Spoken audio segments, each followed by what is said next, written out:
अस्सलाम वालेकुम। लेक्चर 3 है ना आज हमारा। लेक्चर 3 स्टार्ट करते हैं जी, कैफ 1 का। आ, बाबर वाला सवाल मैंने कल करवा दिया था। उस जैसे कुछ सवाल होमवर्क में दिए थे। होमवर्क करके आए हैं? कितने बच्चे होमवर्क करके आए? चलें, हाइब्रिड वाले भी ठीक है। चेक तो उसी दिन होना है जिस दिन आपने नहीं करके आना ना। 19 में कोई मसला आया? 18 मैंने करवाना है, ठीक है। अच्छा, उसके बाद यहाँ पे भी कुछ क्वेश्चंस थे होमवर्क में। क्वेश्चन नंबर 14 हो गया, 15 हो गया, 16 हो गया। सारे सवालों के सलूशन मौजूद थे, मसला क्या होना था, है ना। सलूशन को बिल्कुल ऐसे ही अपने ऊपर आपने जो है वो हराम रखना है, जैसे कोई भी और चीज़ अल्लाह ने हराम की हुई हो। सलूशन जो है वो नहीं देखना आपने जब तक पूरा सवाल खुद से कर ना लें। आवाज़ नहीं आनी चाहिए, बोले कोई बच्चा नहीं आपस में, प्लीज़। और मैंने टाइम बताया था कल, कितने कितने मिनट लगाने हैं। चलें, आइंदा से टाइम बता दिया करूँगा। अगर सवाल के ऊपर मार्क्स नहीं लगे होंगे तो, ये छोटे छोटे सवाल क्लास में बने हुए, इन पे नॉर्मली मार्क्स नहीं लगे होते। वरना आपने हमेशा एक प्रैक्टिस रखनी है कि जो मार्क्स सवाल के साथ लगे हों, उन मार्क्स को 1.8 से मल्टीप्लाई करके जितना टाइम बने उस टाइम के अंदर सवाल को करना है। और ये होमवर्क से ही अप्लाई करना है। ये कतन मत समझिएगा कि सिर्फ टेस्ट के अंदर अप्लाई करेंगे या मॉक में अप्लाई करेंगे तो पेपर में अप्लाई हो जाएगा। आप लोगों को एक बुरी आदत होती है कि आप होमवर्क को रिलैक्स होकर करते हैं। उसका असर ये पड़ता है कि आपकी वो रूटीन बन जाती है, सवाल को तेज़ी से करने की आपको आदत ही नहीं होती। तो 3 घंटे राइटिंग टाइम जो है वो 180 मिनट बनते हैं। 100 नंबर का पर्चा होता है तो हर नंबर के ऊपर 1.8 मिनट बनता है। तो आप जितने मार्क्स हों उसको 1.8 से मल्टीप्लाई करेंगे तो टोटल नंबर ऑफ़ मिनट्स आ जाएंगे जिसमें आपने उस सवाल को करना है। आप घर पे होमवर्क में भी वो काम करेंगे तो ही ये प्रैक्टिस आपको पेपर तक जो है वो इस काबिल करेगी कि आपका पर्चा 90% से ऊपर चला जाए, अटैम्प्ट होने में 85% से ऊपर। वरना फिर एक जमे गफ़ीर आता है पर्चे के बाद जो ये कहता है सर पेपर अटैम्प्ट नहीं हुआ, 70% अटैम्प्ट हुआ, 75 मार्क्स का अटैम्प्ट हुआ, टाइम ही ख़त्म हो गया, सारा कुछ आता था। पर्चे में फिर कहाँ से स्पीड आ जाएगी अगर आपकी आदत ही नहीं होगी। ठीक है। होमवर्क जो है वो मैं आप लोगों को पूरे सेशन के अंदर, मेरी कोशिश होगी कि 1.5 घंटे के अंदर अंदर रहते हुए दूँ। होमवर्क इतना हो कि आपका 1 से 1.5 घंटे के दरमियान हो जाए, सवा घंटे तक। कभी कभी वीकेंड पे ज़्यादा हो भी जाता है, वीकेंड तो वैसे भी डबल टाइम दिया जा सकता है। कभी ऐसा हो सेशन में, मतलब 2-3 हफ्ते बाद कोई एक दिन ऐसा आए जिसमें होमवर्क ज़्यादा हो जाए तो हो जाए। वरना मेरी कोशिश यही होगी कि आपको जो होमवर्क दिया जाए वो आपका सवा घंटे तक के आसपास का हो। मैक्सिमम लिमिट जो है वो 1.5 घंटा है। उसकी वजह यह है कि आप लोगों ने अगर 3 पर्चे रखे हैं, हर पर्चे को आप अगर 1 घंटा 15 मिनट 20 मिनट यानी एक से 1.5 घंटा अगर आप दे रहे हैं तो आप पास हो जाएंगे इंशाल्लाह। तो ये कम अज़ कम हर पर्चे का हक है। 2 पर्चे रखे हैं तो उन दोनों को 1.5 घंटा दे रहे हैं, सवा सवा घंटा रोज़ाना।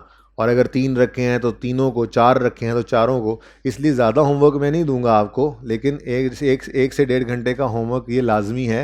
ये तो कम अज़ कम इस पर्चे का हक है और हर पर्चे का हक है।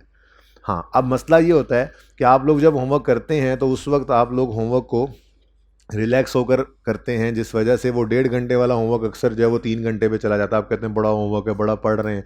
पढ़ नहीं रहे होते आप। मोबाइल को बंद करके साइड पे रखेंगे और अलग थलग होकर बैठेंगे तो आपको 1.5 घंटे वाला होमवर्क सवा घंटे में होता हुआ नज़र आया करेगा। उसके बाद आपके पास खुला टाइम होगा, आप खेलें कूदें सोएं जो मर्ज़ी करें।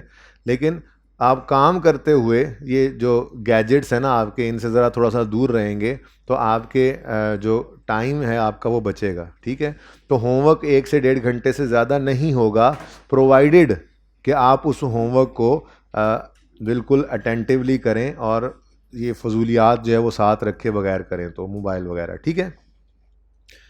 चलें जी, अब सबसे पहले हम बात ये कर लेते हैं जो कल मैंने पेंडिंग कर दी थी, कि 2 तरह की डेप्रिसिएशन की एंट्रीज़ हमने सीखी, मतलब मैंने बोली थी। पहली एंट्री वो जो हमने आसान वाली सीखी थी कि डेप्रिसिएशन की एंट्री होती है depreciation expense debit asset credit.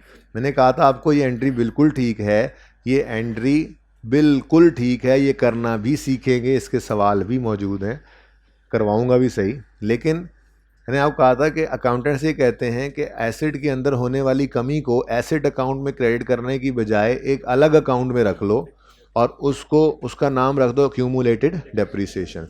Asset अलग पड़ा रहे, उसके अंदर होने वाली कमी अलग पड़ी रहे। अब एसेट जो है वो डेबिट नेचर की चीज़ है और अगर उसके अंदर कमी है तो वो जाहिर सी बात है क्रेडिट नेचर की चीज़ होगी।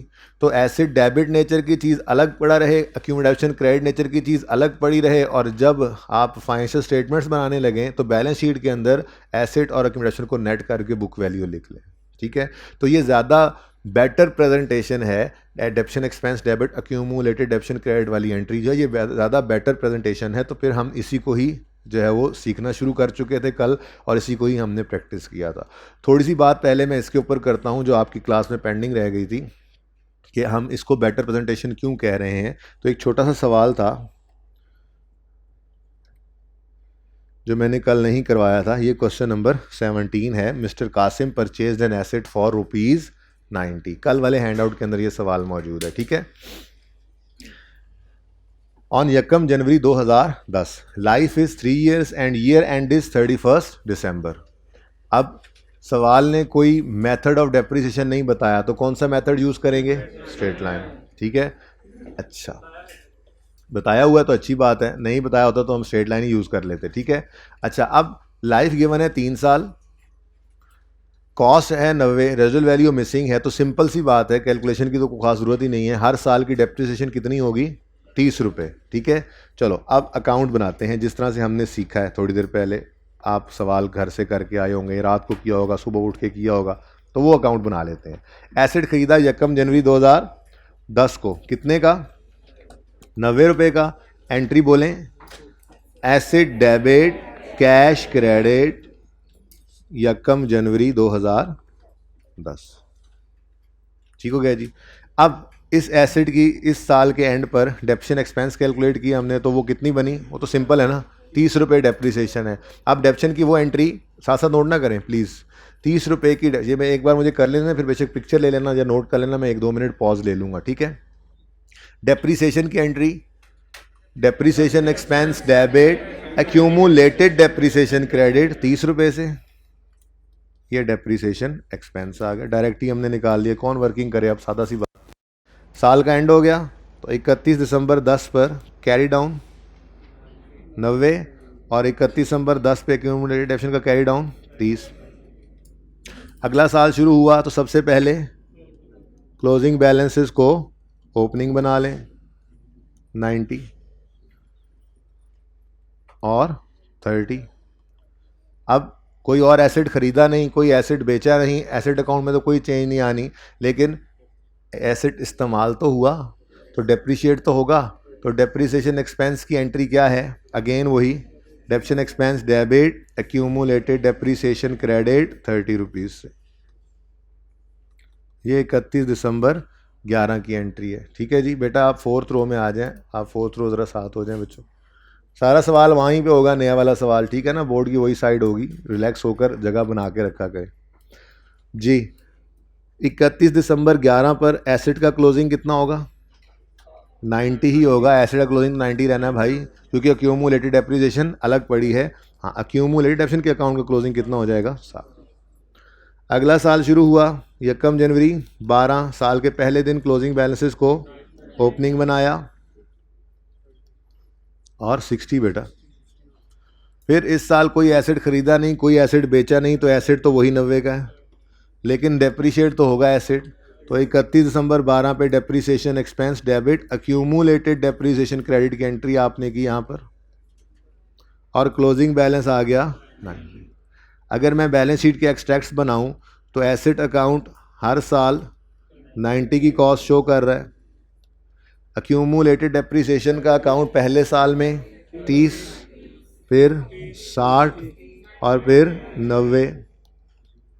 ठीक है, तो बुक वैल्यू आ गई 60, 30 और 0।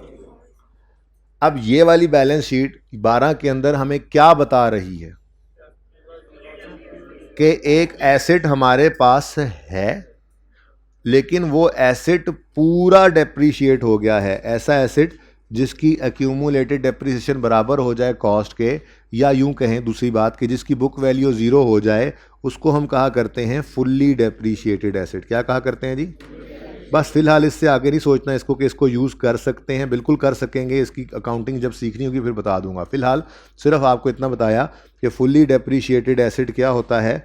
ऐसा एसेट जिसकी कॉस्ट एक्यूमुलेटेड डेप्रिसिएशन के बराबर हो जाए या जिसकी बुक वैल्यू 0 हो जाए। दोनों बातों का मतलब एक ही है, ठीक है ना। अच्छा, बहरहाल ये बैलेंस शीट हमें क्या बता रही है कि हमारे पास एक एसेट पड़ा तो है, लेकिन वो एसेट फुल्ली डेप्रिशिएट हो गया। यहाँ तक कोई मसला? बोलो। अच्छा, अब हम दूसरी अप्रोच पे चलते हैं कि हम एसेट अकाउंट कॉस्ट पे नहीं बनाते। क्या मतलब? अगर आपको कल बताया था ना मैंने, अगर एक्यूमुलेटेड एसेट का अकाउंट अलग नज़र आ रहा होगा तो इसका मतलब क्या है? एसेट अकाउंट किस पे बन रहा है? कॉस्ट पे। उसकी वजह पता है क्या है? उसकी वजह यह है कि हमने एसेट के अंदर होने वाली कमी को एसेट के अकाउंट में क्रेडिट किया ही नहीं। एसेट बढ़ता है डेबिट होकर, और बुक वैल्यू पे आने का मतलब क्या है कि उसमें से डेप्शन माइनस करें, उसको कम करें। तो उस कमी को हमने एसेट अकाउंट में क्रेडिट किया ही नहीं। जब उसको क्रेडिट किया ही नहीं तो एसेट अकाउंट तो हमेशा क्या शो करता रहेगा? कॉस्ट। और अक्यूमुलेटेड डेप्शन, एसेट के अंदर होने वाली कमी अलग से इकट्ठी होती रहेगी कहाँ? अक्यूमुलेटेड डेप्शन के अकाउंट में, ठीक है ना। तो अगर अक्यूमुलेटेड डेप्शन अलग नजर आ रहा है तो इसका मतलब एसेट अकाउंट किस पे बन रहा है? कॉस्ट पे, ठीक है। अच्छा, अब हम दूसरी वाली अप्रोच पे चलते हैं। जो पहली एंट्री मैंने करके काट दी थी, जो कुछ दिन बाद इंशाल्लाह हम करेंगे, उसमें इस तरह का अकाउंट बनेगा। उसमें एसेट खरीदने की एंट्री में कोई चेंज नहीं है। एसेट खरीदने की एंट्री आज भी वही है। एसेट अकाउंट के अंदर डेबिट करोगे, एसेट एंट्री बोलो, एसेट डेबिट कैश क्रेडिट। लेकिन जब ईयर एंड के ऊपर डेप्रिसिएशन कैलकुलेट करेंगे जो कि 30 रुपये है, तो उसकी एंट्री पास करते हुए हमने एंट्री क्या कर दी? Depreciation expense debit, accumulation credit नहीं किया, एसेट ही क्रेडिट कर दिया 30 रुपये से। तो जब इस एंट्री को करेंगे तो एक्यूमुलेटेड डेप्रिसिएशन के अकाउंट का वजूद ही नहीं बना, वजूद ही नहीं हुआ, क्योंकि हमने उसको उसकी एंट्री उधर पास की नहीं। एसेट के अंदर होने वाली कमी को हमने एसेट अकाउंट में ही क्रेडिट कर दिया। और जब ये काम हमने किया तो क्लोजिंग बैलेंस कितना आ रहा है? एसेट अकाउंट क्या शो कर रहा है? बुक वैल्यू शो कर रहा है। अब एसेट अकाउंट कॉस्ट शो, उधर देखो, एसेट अकाउंट क्या शो कर रहा था? हर साल क्या शो कर रहा था? कॉस्ट, क्योंकि एक्यूमुलेशन अलग इकट्ठी हुई पड़ी थी। लेकिन यहाँ पे जब हमने डेप्शन की एंट्री ही इस अकाउंट में कर दी तो एसेट अकाउंट ही क्या शो करने लग गया? Book value. आगे बढ़ते हैं, अगले साल क्लोजिंग को ओपनिंग बनाओ। अब 60 है क्लोजिंग। अब इस साल की डेप्शन की entry, डेप्शन expense debit asset credit 30, तो बुक वैल्यू कितनी हो गई? 30। अगले साल ब्रॉड डाउन 30। इस साल की डेप्शन एक्सपेंस डेबिट एसेट क्रेडिट 30, तो बुक वैल्यू कितनी हो गई? 0। अब इस अप्रोच पे चलने वाली ऑर्गेनाइजेशन जो है उसकी बैलेंस शीट के अंदर एसेट नजर आएगा पहले साल के एंड पे, 60, दूसरे साल के एंड पे और तीसरे साल के एंड पे। अब ये वाली अप्रोच पे चलने वाले बंदे की बैलेंस शीट क्या बता रही है? हमारे पास एसेट है ही नहीं। बात समझे हो? ये देखो ना क्या कह रहे हैं, एसेट है ही नहीं। देखो, फाइनेंशियल स्टेटमेंट्स यूज़र के सामने जाती हैं, हमारे बने हुए लेजर उनके सामने नहीं जाते। तो बैलेंस शीट ने यूज़र के सामने जाना है। तो ये अगर बैलेंस शीट जाएगी यूज़र के सामने तो वो यूज़र क्या कहेगा देखकर? वो कहेगा अच्छा, इनके पास एक एसेट है जो कि फुल्ली डेप्रीशिएट हो चुका है, लेकिन पड़ा है। यहाँ पे यूज़र क्या देख के कह रहा होगा? ये एसेट है ही नहीं। तो बेटर प्रेजेंटेशन कौन सी एंट्री दे रही है? हैं दोनों सही, दोनों सीखेंगे। लेकिन कल मैंने एक जुमला बोला था, या गालिबन परसों कल ही बोला था, कि ये जो डेप्शन एक्सपेंस डेबिट एक्यूमुलेटेड डेप्शन क्रेडिट वाली एंट्री है, ये दोनों में से बेटर प्रेजेंटेशन इसकी वजह से आती है। वो अभी हमने इसको प्रूव कर लिया। बात समझ आ रही है? ये एक बात छोटी सी कल रह गई थी पेंडिंग, इसको नोट करना है तो कर लें, पिक्चर लेनी है तो पिक्चर ले लें। 1 मिनट। क्या पेपर में इस तरह से अकाउंट बनाना पड़ सकता है? हम सवाल कर लेंगे, ठहर जाओ पहले। इस तरह से एक तस्वीर में आ तो रहा है यार। हाँ तो सारा एक ही तस्वीर में ले लो ना। अच्छा है,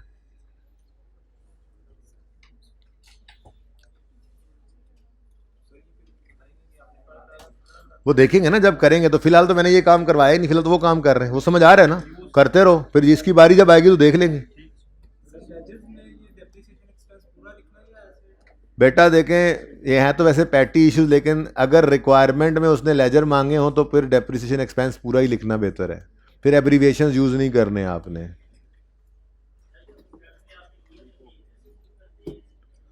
भाई मैंने ये यार, भाई का सवाल है कि एक्सट्रैक्ट्स में ईयर आपने ऐसे क्यों लिखे हैं, तो उसका जवाब ये है कि IS1 हमसे ये रिक्वायर करता है कि मोस्ट रिसेंट ईयर आपने जो है वो हमेशा पहले लिखना है और कंपैरेटिव पिछला ईयर बाद में लिखना होता है।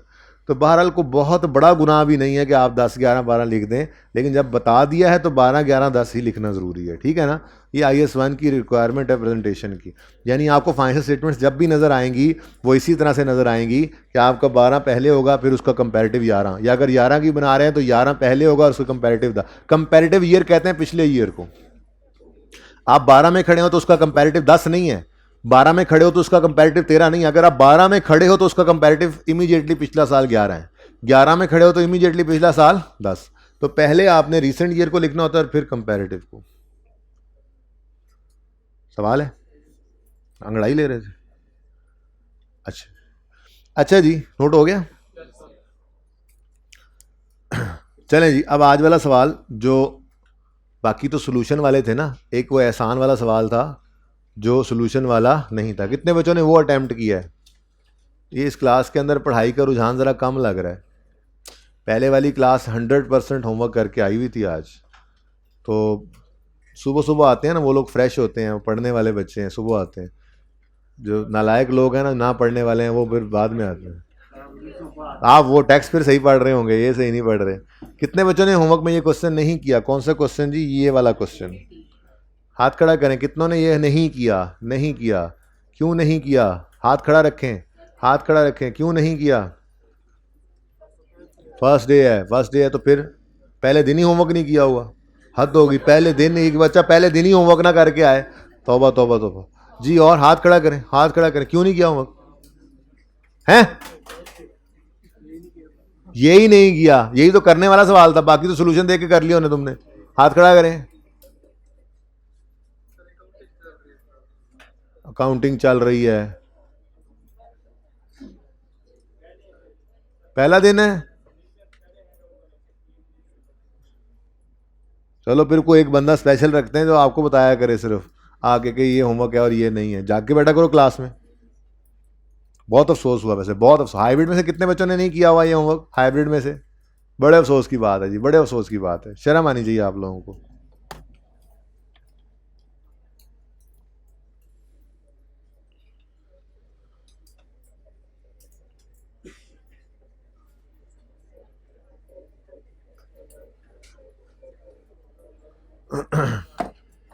चलें जी, शुरू करते हैं सवाल। मिस्टर एहसान हैज प्रोवाइडेड फॉलोइंग इंफॉर्मेशन, बातें नहीं हो प्लीज।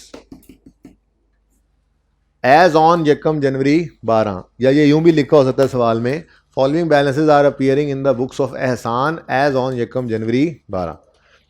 तो ये पहला सवाल आपने देखा जो दरमियान में से शुरू हो रहा है, बिजनेस चल रहा था पहले से, वरना जितने सवाल, पहला बाबर वाला सवाल मैंने करवाया, जो आपने इसके अलावा होमवर्क में सवाल किए, वो सब सवाल भाई साहब जागते जागते सुनना है लेक्चर। वो सब के सब सवाल ऐसे हैं जिनके अंदर आप, बिजनेस स्टार्ट होता था, पहला साल उसका आता था, पहला एसेट वो खरीदता, यानी ओपनिंग बैलेंस नहीं होता था, ठीक है। लेकिन ये पहला सवाल है जिसके अंदर बिजनेस पहले से चला आ रहा है और ये ओपनिंग बैलेंसेस नज़र आ रहे हैं, एसेट अकाउंट भी और अक्यूमुलेटेड डेप्रिसिएशन अकाउंट का भी, ठीक है।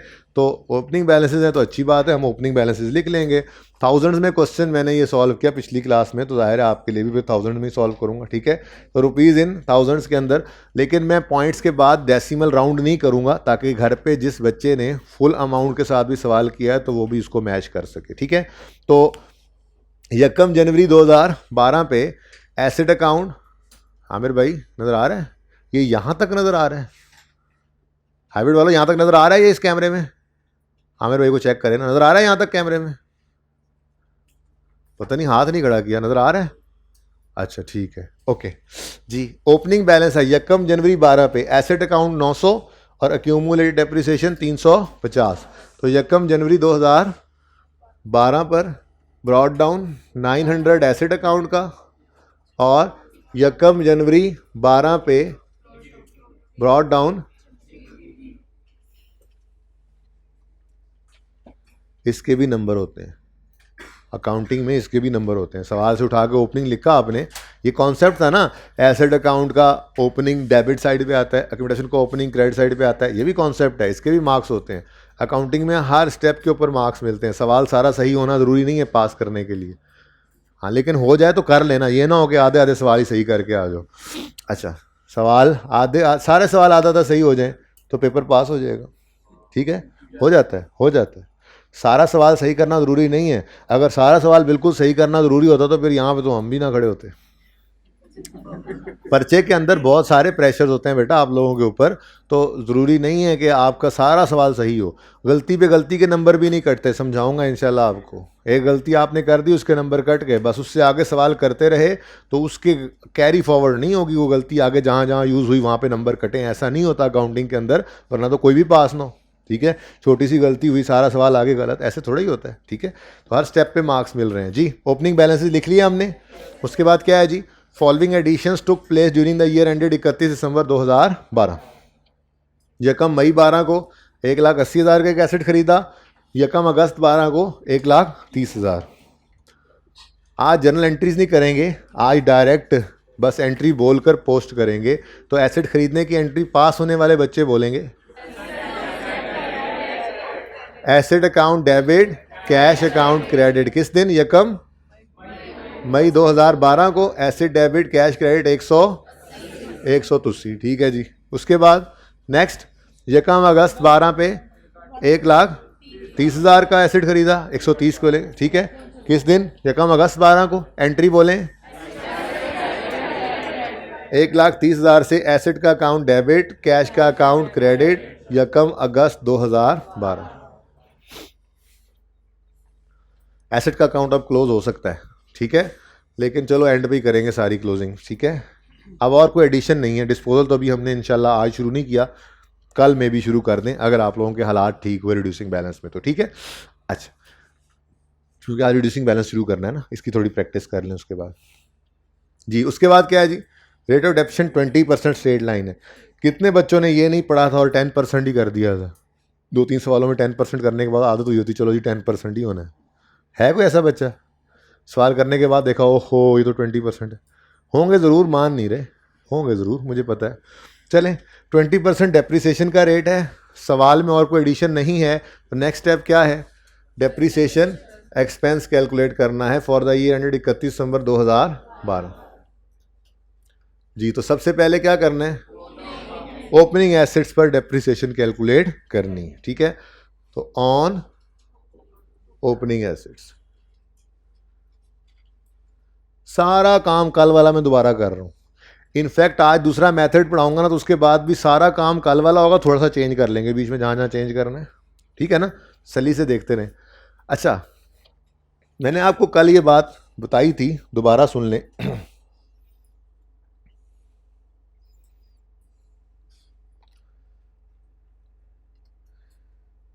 कि स्ट्रेट लाइन मेथड की खसूसियत क्या है कि एसेट की ज़िंदगी का जौन सा मर्जी साल हो, रेट ने कॉस्ट पे लगना है, या डिवाइड करते हैं लाइफ को, एक ही बात होती है ना, ठीक है। तो मैं यूं बोल दूं रेट ने कॉस्ट पे लगना है, ठीक है।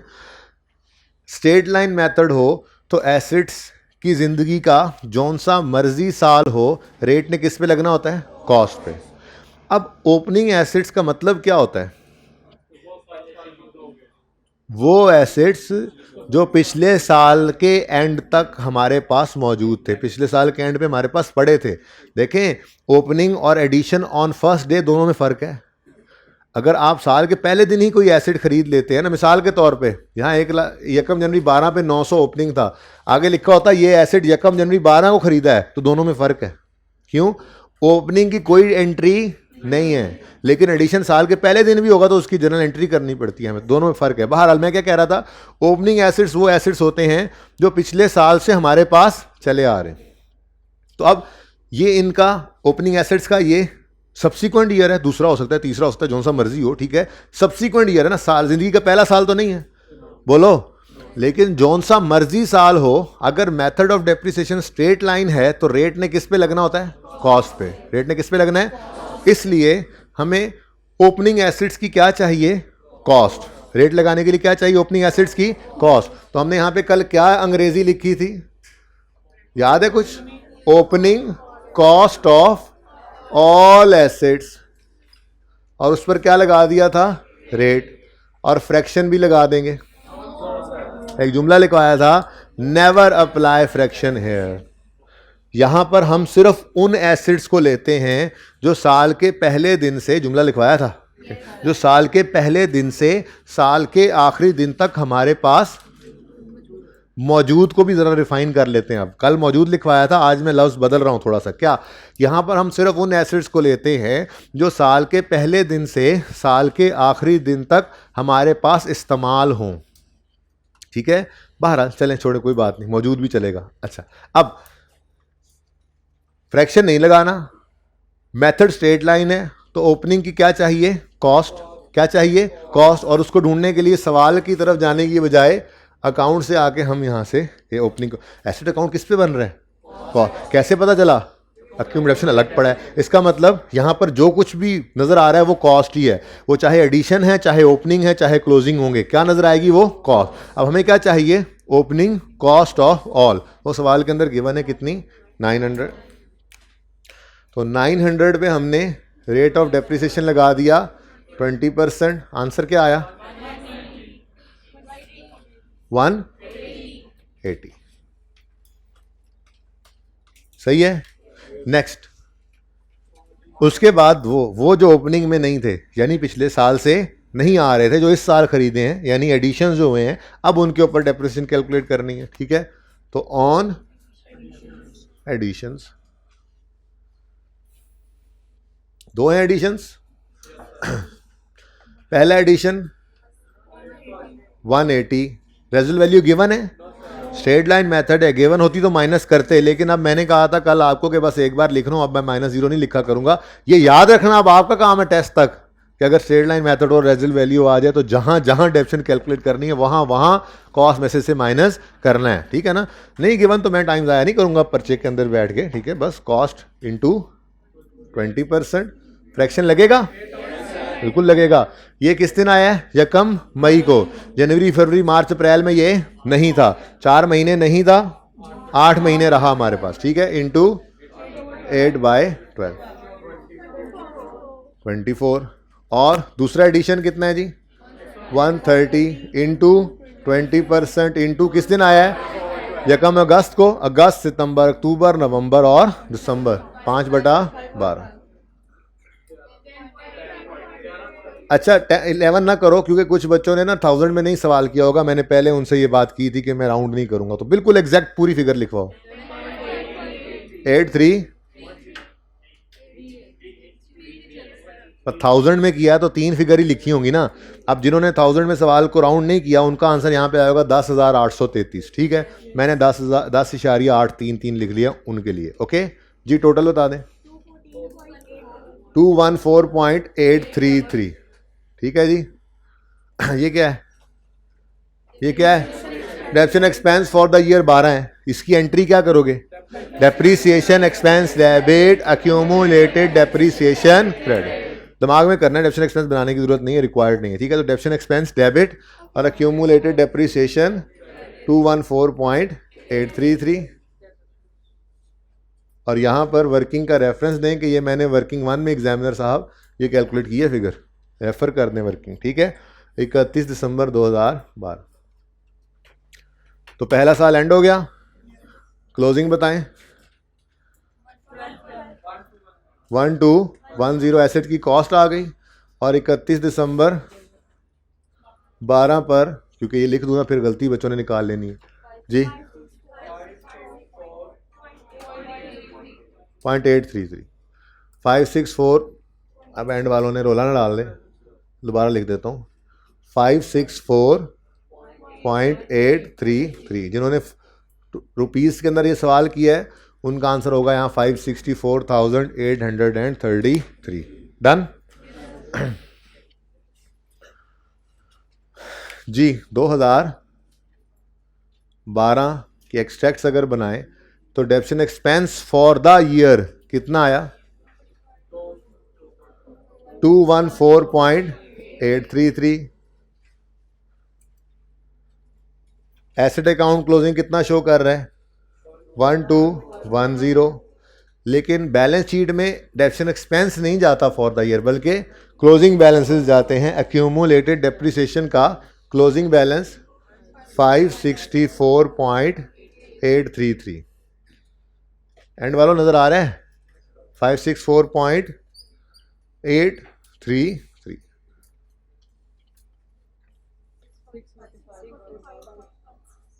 पॉइंट।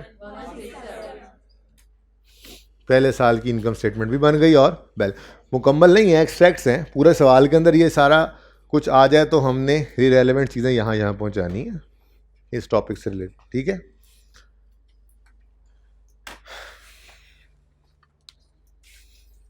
अच्छा जी, रिक्वायरमेंट क्या थी?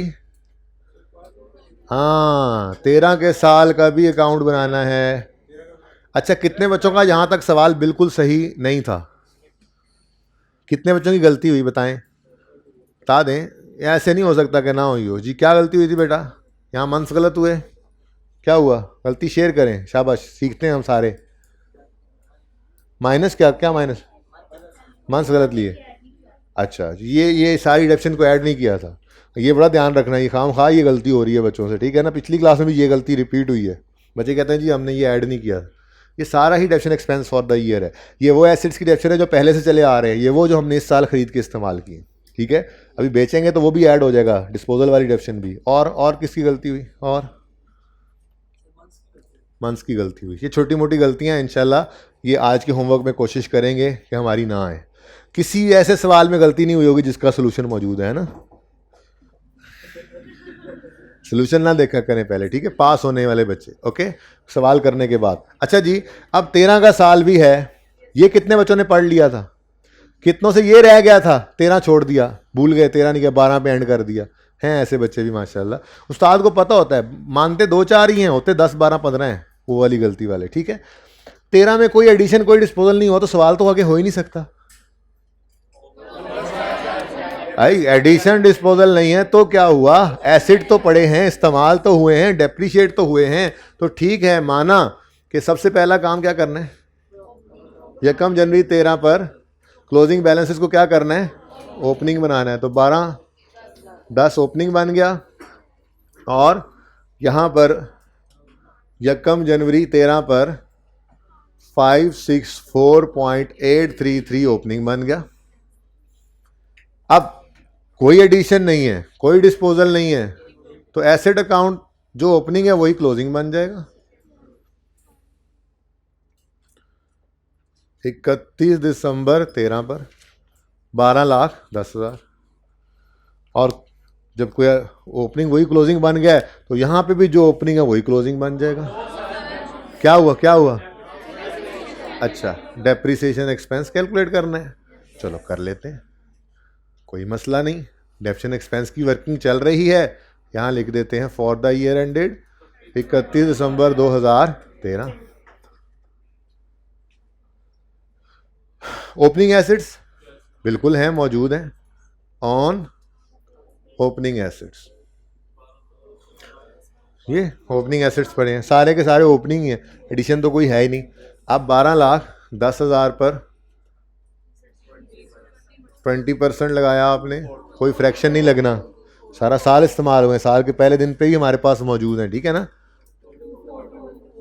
कोई एडिशन, कोई डिस्पोजल, तो यही हमारा टोटल है बस 242। Depreciation expense for the year 2013 आ गया। एंट्री बोलो। एसिड डेबिट किसने बोला? कुछ होश के नेल्स पकड़ो जी। डेप्रीसिएशन एक्सपेंस डेबिट दिमाग में, और एक्यूमुलेटेड डेप्रीसिएशन, ये इतनी सिंपल वर्किंग थी, यहां ब्रैकेट में भी हो सकती थी, बहरहाल हम तरतीब पे चल रहे थे तो वहीं पे कर लिया हमने इसको। 31 दिसंबर 2013 क्लोजिंग क्या आ गया जी?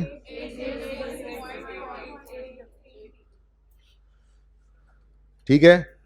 Depreciation expense for the year 2013 242। Assets का क्लोजिंग 1210।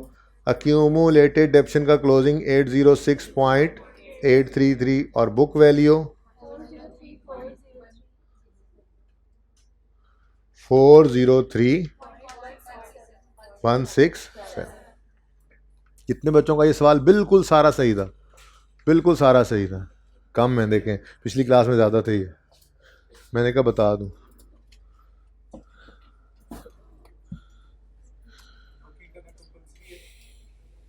जी कर लें, बेहतर है।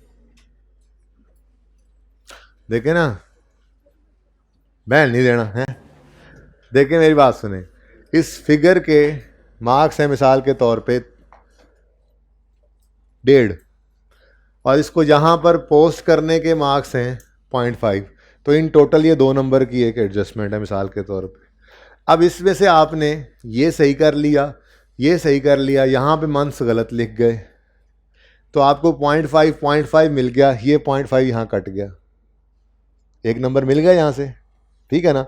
अब ये 1 नंबर यहाँ से और इसकी पोस्टिंग वहाँ पर, उसका आधा नंबर भी सही मिलेगा, गलती के नंबर यहाँ पे कट गए, ठीक है ना। तो ये गलत फिगर को भी यही सही यहाँ उठाकर लिखने के मार्क्स पूरे मिलेंगे। तो इसलिए वर्किंग करने का फ़ायदा ये होता है कि जो सही किया उसके मार्क्स आपको मिल जाते हैं। और वर्किंग वैसे करनी ही चाहिए, ज़बानी नहीं करना चाहिए, मुश्किल सवालों में ये बड़ा तंग करता है। जहाँ आसानी होगी वहाँ पर मैंने कहा तो है कि ये वर्किंग जो है ये यहाँ पर इस तरह हेडिंग देने की बजाय यहाँ ब्रैकेट में भी कर सकते थे, लेकिन वर्किंग शो करना ज़रूरी है। ये आप नहीं कह सकते कि यहाँ आप 242 डायरेक्ट ही लिख दें, नहीं, चाहे ये ब्रैकेट उठा के एज इट इज़ यहाँ पे लिख दो, ये वर्किंग की हेडिंग ना बनाओ, सब कुछ ना करो, लेकिन ब्रैकेट के अंदर वो वर्किंग शो करना फिर भी ज़रूरी है। बताना है एग्जामिनर को कि साथ वाले से देख के मैंने नहीं लिखा, कैलकुलेट किया ऐसे। जी जो एग्जामिनर्स होते हैं वो कहते हैं कि कुछ लोग कहते हैं कि जो जहाँ पे वैल्यू ना आपको समझ आ रही हो वहाँ पे एज्यूमेशन कर दो, तो कितने का बंदा एज्यूम कर सकता है वैल्यू? अब भाई आप जहाँ पे समझ नहीं लगेगी वहाँ पे अज्यूम कर लेंगे, वैसे ज़रूरत नहीं पड़ेगी। फिलहाल तो इस सवाल के अंदर कोई ज़रूरत नहीं है, अभी तक कोई ऐसा सवाल हमने नहीं किया जिसमें अज्यूम करने की ज़रूरत पड़े, तो चलने दो, फिलहाल आने दो ऐसी कोई सिचुएशन। ले आए जी। हाँ जी, ये सवाल हो गया 18वां भी। 19वां होमवर्क जो था सरासिस वाला सवाल हो गया था, पक्की बात है।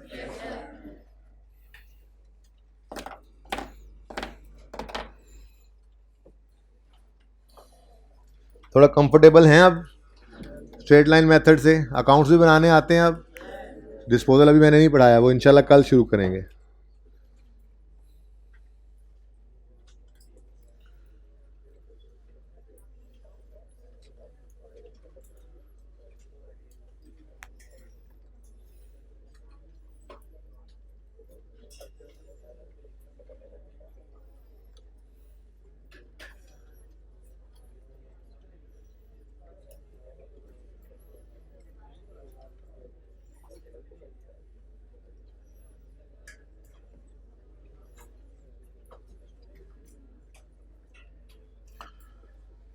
अच्छा जी,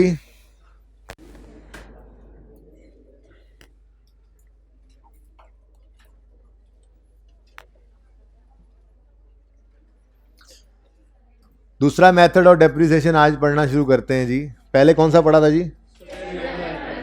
ये यहीं पर ये नोटेड है ना, ठीक है। ये यहीं पे इकट्ठा नोट करूंगा इंशाल्लाह, ताकि कल कल आप भूलने की कोशिश करें तो आपको मैं कहूँ ये देखो पढ़ाया था, याद करो। लिखना इसलिए ज़रूरी होता है ताकि वक्त ज़रूरत सनद रहे और काम आए, तो लिख लेना चाहिए, ठीक है। अच्छा जी, reducing balance method of depreciation जो है, इसके 2 और नाम भी हैं। इसको डिमिनिशिंग बैलेंस मेथड भी कहते हैं, इसको WDV मेथड भी कहते हैं, ठीक है जी। क्यों कहते हैं थोड़ी देर में पता लग जाएगा। इस मेथड के अंदर आपने सिर्फ 2 बातों का ख्याल रखना है बस। पहली बात,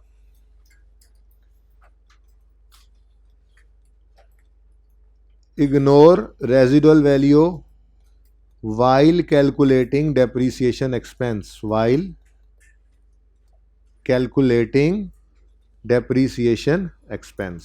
यानी अगर सवाल के अंदर आपको रेजिडुअल वैल्यू सवाल के अंदर वो दे दे,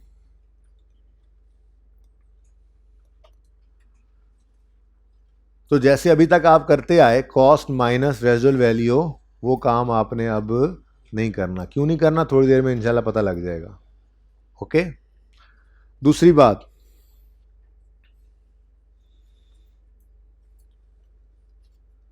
rate of depreciation is applied to the book value of asset. हमेशा रेट ऑफ डेप्रिसिएशन जो है वो बुक वैल्यू ऑफ एसेट्स पर अप्लाई होगा। ये दूसरा ध्यान आपने रखना है, ठीक है, सही है। ये दो बातों का ख्याल रखते हुए हम अपना आज का सवाल करते हैं। आज वाला हैंड आउट सबके पास मौजूद है?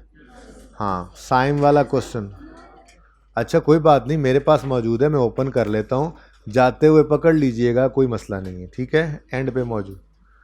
पिछले वाले भी वहीं पे पड़े होंगे, जाते हुए क्लास के बाद यहीं पे ही बैठ जाना सारे हैंड आउट लेके। यार टीए रूम में इतने बच्चे कैसे आएंगे, ठीक है ना। सारे हैंड आउट्स यहाँ पे सामने रख दो, ऊपर लेक्चर 1 2 3 लिखा होगा, जिसको जो चाहिए होगा वो ले लेगा, ठीक है ना। सारे यहाँ पे ढेर लगा दो। अच्छा जी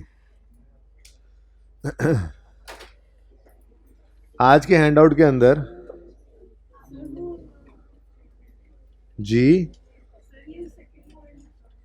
सेकंड पॉइंट मैं अभी अप्लाई करता हूँ ना, फिर पता लग जाएगा। वैसे मैंने बोला ये है सेकंड पॉइंट में कि रेट ऑफ डेप्रिसिएशन जो होगा वो हमेशा किस पे अप्लाई करना है। कहाँ से सवाल आया है? रेट ऑफ डेप्शन किस पे अप्लाई करना है? अभी तक मैंने साथ ही ये भी बोला है, अभी तक हम क्या करते आए हैं, रेट ऑफ डेप्शन को कॉस्ट पे अप्लाई करते हैं। तो ये तो फर्क तो था ना, ये डिफरेंस थोड़ा डिफरेंस तो नहीं है, ठीक है। स्ट्रेट लाइन मेथड में हर साल डेप्शन रेट किस पे लग रहा था? कॉस्ट पे। रिड्यूसिंग बैलेंस में हर साल डेप्शन रेट किस पे लगेगा? वाज़ेह फ़र्क है। इसी वजह से तो इसको बुक वैल्यू मेथड यानी WD मेथड भी कह देते हैं, ठीक है ना। तो ये वाज़ेह फ़र्क है। स्ट्रेट लाइन मेथड में हर साल रेट किस पे लगता है? कॉस्ट पे। छोड़ दो उसको, छोड़ दो, बात की बात है, ठीक है। स्ट्रेट लाइन मेथड में हर साल रेट किस पे लगता है? कॉस्ट पे। और रिड्यूसिंग बैलेंस में हर साल रेट किस पे लगता है? बुक वैल्यू पे। वाज़ेह फ़र्क है, ठीक है। और दूसरा वाज़ेह फ़र्क क्या है? स्ट्रेट लाइन के अंदर हमने कॉस्ट माइनस रेजिडुअल वैल्यू किया था अगर गिवन थी सवाल में, तो रिड्यूसिंग बैलेंस में नहीं करेंगे, ठीक है। आज नींद पूरी करके नहीं आए, क्या वजह हुई? आज पहला दिन है? नहीं, दूसरा दिन है, क्या करते रहे हैं? 1:30 बजे क्या पढ़ते रहे थे? नींद इंसान बनो यार। तुम सो गए तो फिर क्या होगा? खो जाओगे। जो सोता है वो खोता है।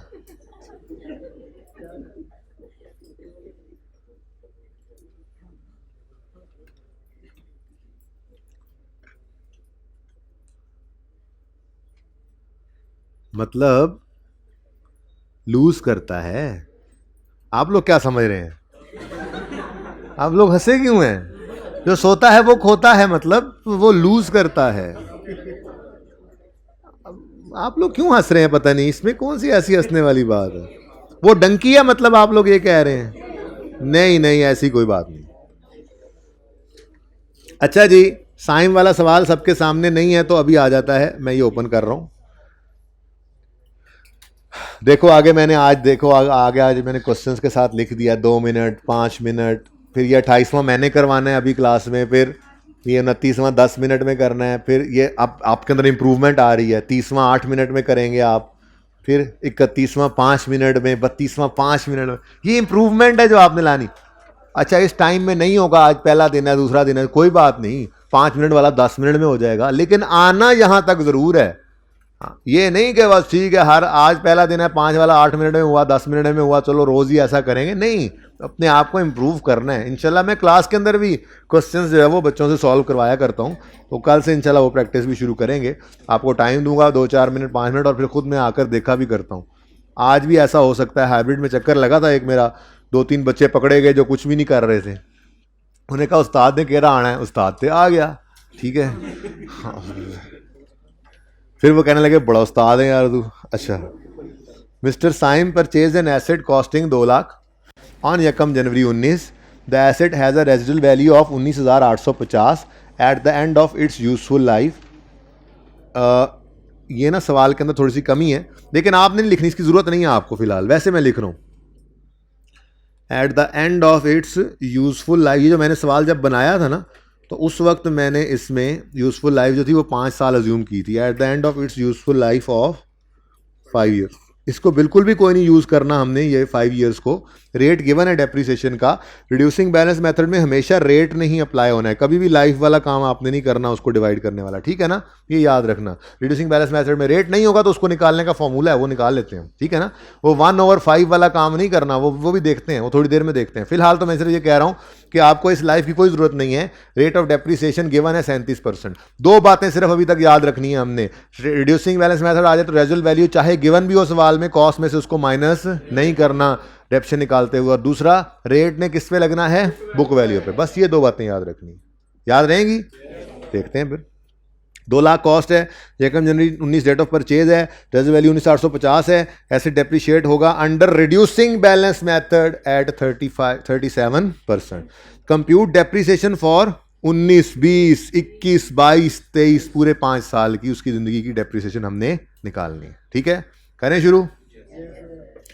तो इब्तिदा है रब्बे जलील के बाबरकत नाम से। 2 लाख की कॉस्ट है डेप्रिसिएशन, और 2 लाख माइनस 19,850 करेंगे नहीं करेंगे। मेथड कौन सा है, रिड्यूसिंग बैलेंस। सवाल के अंदर 19,850 गिवन है कि नहीं गिवन, गिवन है कि नहीं गिवन, रेजुअल वैल्यू गिवन है कि नहीं गिवन।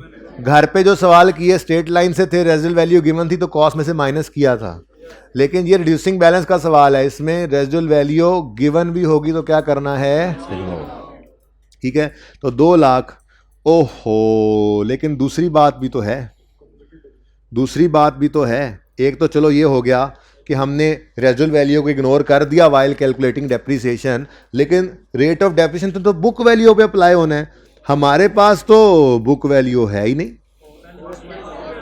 ओ अल्लाह के बंदो और बंदियों, पहले साल बुक वैल्यू कॉस्ट ही होती है। यानी यकम जनवरी 19 पर अगर कोई एसेट हमारे पास आया है तो वो किताबों में, बुक्स में कितने पे नजर आएगा, 2 लाख पे ही आएगा। अभी तो उसने वैल्यू लूज की ही नहीं है, ठीक है। तो ये एंड पे जाके फिर जब डेप्रिशिएट करना है तो पहले साल के अंदर, मैंने जानबूझ के वो लाइन लंबी नहीं की ताकि आपको बात याद आसानी से रह जाए। ये हम पूरी कहानी यूं लिखता ना कि rate of depreciation is applied to cost in first year and to book value, आपको फिर वो घूमते ही रहते। 2 सादा सी बातें याद कर ली हमने। रेजुअल वैल्यू होगी तो क्या करेंगे, इग्नोर, और रेट किस पे लगेगा, बुक वैल्यू पे। अब जब कैलकुलेशन करने आए तो पहले साल में तो अवेलेबल ही क्या है, कॉस्ट। बुक वैल्यू है ही नहीं तो बफलो क्या हो गई, ब्राउन। मज क्या हो गई, भूरी। इसलिए आपने 2 लाख पर ही मजबूरी के दर्जे में रेट ऑफ डेप्रिसिएशन लगाया 37%। जी बोलें, एग्जैक्ट फिगर बतानी है, 74,000। अब कॉस्ट में से 74,000 की डेप्शन माइनस करो, 120, ये 126,000 बीवी है किस दिन की, 31 दिसंबर 19। इसको हम अकाउंटिंग में यकम जनवरी 20 भी कह सकते हैं, ठीक है ना। अकाउंटिंग में ये इंटरचेंजेबली, मैंने कहा चलो ऐसे ही बता दूं, अकाउंटिंग में ये डेट्स इंटरचेंजेबली यूज होती हैं, ओके। अच्छा, अब अगला साल आया 31 दिसंबर 2020 की डेप्रिसिएशन हमने निकालनी थी तो 2 लाख के ऊपर रेट लगाएंगे। यही तो सिखाया था कि रेट ने हमेशा किस पे लगना है, बुक। पहले साल में बुक वैल्यू थी नहीं तो फिर कॉस्ट ही थी, उस पे लगा दिया। अब तो है बुक वैल्यू हमारे पास, 1,26,000 माइनस 19,850 जी, 46,620 जी। बुक वैल्यू बताएं, 79,380। अब तीसरा साल आया, चलो अब तो 1,26,000 पर ही लगेगा ना, बुक वैल्यू 1,26,000, बुक वैल्यू 1,26,000 पे रेट नहीं लगाएंगे। तो ये सारी बातें लिखी नहीं जाती, लिखने के लिए सिर्फ एक ही जुमला था, रेट ने किस पे लगना है, बुक वैल्यू पे। अगली बातें करके देखी जाती हैं कि पहले साल बुक वैल्यू नहीं थी तो कॉस्ट पे लगा दें, और उसके बाद जब बुक वैल्यू आ गई तो उस पे लगाएं, और फिर हर साल की लेटेस्ट बुक वैल्यू पकड़नी है आपने, लेटेस्ट बुक वैल्यू पकड़नी। ये नहीं कि एक बार 1,26 बुक वैल्यू आ गया वो सारी जिंदगी 1,26 पे लगाते हैं, तो वो तो फिर आगे स्ट्रेट लाइन नहीं बन जाएगा, ठीक है ना। तो बुक वैल्यू कितनी है जी, 79,380। इस पर रेट ऑफ डेप्रिसिएशन लगा 37%, 29,000 370 730 370 0.6 है तो 1 कर दो ना यार जी, बोलो 5000 9। अब डेप्शन के लिए 79,000 यूज़ होगा, नहीं 50,009 यूज़ होगा इंटू 37%, 50 और 33.33। क्यों बोलते हो ये? राउंड करके बोला करो, बड़े हो जाओ थोड़े से। राउंडिंग आती है? 10.3 है तो इसका मतलब क्या लिख लिया करेंगे? 10। 10.4 है तो क्या लिख लिया करेंगे? 10। 10.5 है तो क्या लिख लिया करेंगे? 11। 10.9 है तो क्या लिख लिया करेंगे? 11। राउंड अप राउंड डाउन, ठीक है ना? तो अगर 0.4 तक कोई डेसिमल हो तो राउंड डाउन कर लिया करना, और अगर 0.5 या उससे ऊपर चला जाए तो राउंड अप कर लेना। ये राउंडिंग है। अब क्लास के बाद कुछ बच्चे आगे पूछते हैं सर पेपर में ऐसे ही करना है? नहीं नहीं, पेपर वाली क्लासें हम पेपरों के बाद शुरू करेंगे, इसमें तो शुगर लगाने आए हुए हैं। पेपर में जो करना है वही बता रहा हूं ना यहाँ पे, ठीक है? तो पेपर में राउंडिंग करनी है, आहिस्ता आहिस्ता सीखेंगे, राउंडिंग करते जाएंगे, पॉइंट्स के को गले नहीं डाला करेंगे ऐसे ही अपने, ठीक है ना? अच्छा जी, ओके। तो व्हाट इज द बीवी? 315 जी। डेप्रीसिएशन निकालेंगे 31 दिसंबर, 31 दिसंबर नहीं, 31,000, हाँ 31 दिसंबर भी है, 31,506 पर 37%, 657। आंसर बताओ? 84, ऑलमोस्ट 19850। थोड़ी बहुत राउंडिंग करके आए हैं ना, इस वजह से ये फर्क पड़ा। वरना अगर आप गौर फरमाएं तो 5वें साल के एंड पे 19,850, वो राउंडिंग की वजह से 19,849 हो गया है। ये बुक वैल्यू खुद ब खुद निकल आई। ये खूबसूरती है इस मेथड की। स्ट्रेट लाइन मेथड के अंदर आप रेजिडुअल वैल्यू माइनस करके लाइफ के एंड तक आओ ना, तो आपकी बुक वैल्यू तब बचती है। वो रेजिडुअल वैल्यू में रेजिडुअल वैल्यू तब बचती है, बुक वैल्यू जो होती है ना वो रेजिडुअल वैल्यू होती है। लेकिन रिड्यूसिंग बैलेंस में ये करने की ज़रूरत नहीं पड़ती। उसकी वजह ये है कि ये जो रेजिडुअल वैल्यू है, ये रिड्यूसिंग बैलेंस का रेट निकालते हुए फॉर्मूला में इन बिल्ट कर दी जाती है। अभी सिखाने लगा हूँ। मिसाल के तौर पे अगर सवाल के अंदर ये रेट गिवन ना होता, ठीक है, तो ये काम नहीं करना डिवाइड बाय 5 कर दें हम, वो तो फिर स्ट्रेट लाइन की तरफ चला जाएगा। अगर स्ट्रेट लाइन मेथड अगर रिड्यूसिंग बैलेंस मेथड के अंदर रेट इज अ मस्ट, ठीक है, रेट होना लाजमी है। और अगर रिड्यूसिंग बैलेंस मेथड के अंदर रेट गिवन ना हो तो फिर निकालने के लिए एक फॉर्मूला यूज होता है। वो फॉर्मूला है, मैं लिखता हूं 1 minus nth root s over c।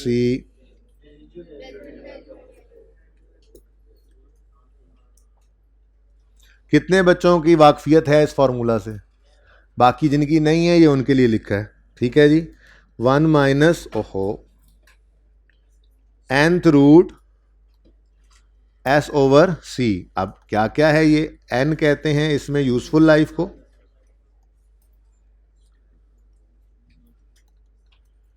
s scrap value या रेजिडुअल वैल्यू को कहते हैं, और c कॉस्ट को। और एक अहम बात जो मैं भूल गया, इस सारे को बाद में 100 से मल्टीप्लाई भी करना है क्योंकि परसेंटेज चाहिए ना हमें, ठीक है, इनटू 100। ये फॉर्मूला डन जी।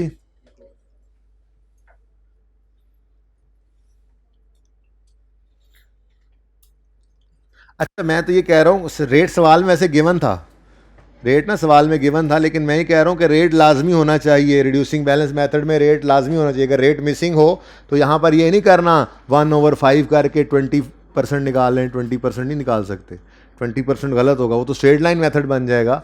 यहाँ पर फिर हमें ये फार्मूला यूज़ करके रेट निकालना पड़ेगा, ठीक है। अब ये फार्मूला अप्लाई करके देखते हैं होता भी है या नहीं। करें?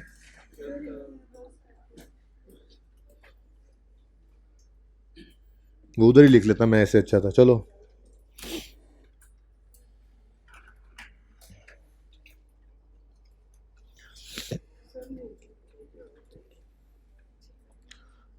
अच्छा जी,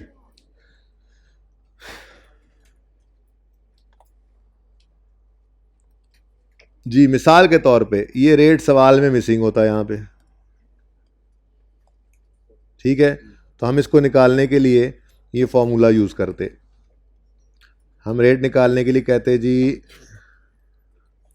1 माइनस यूज़फुल लाइफ है 5 साल और रेजुअल वैल्यू है 19,850 और कॉस्ट है 2 लाख और इस सारे का जो आंसर आए उसको 100 से करो मल्टीप्लाई, आंसर क्या आता है 36.99 जो कि ऑलमोस्ट 37% होता है। तो ये जब मैंने सवाल बनाया था तो उसके अंदर ये रेट मैंने इस तरह से निकाल के लिखा था, ठीक है ना, ताकि बच्चे को प्रूफ कराना पड़े तो करा सकूं।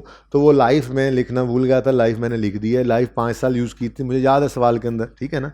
तो ये अगर सवाल में मिसिंग होता तो ये हम इस तरह से कैलकुलेट कर लेते, लेकिन सवाल के अंदर ये फिगर अवेलेबल थी, ये सारी एक्सरसाइज करने की आपको कोई ज़रूरत नहीं है, ठीक है ना, वो सवाल में अवेलेबल थी। बहरहाल सीखा क्या हमने,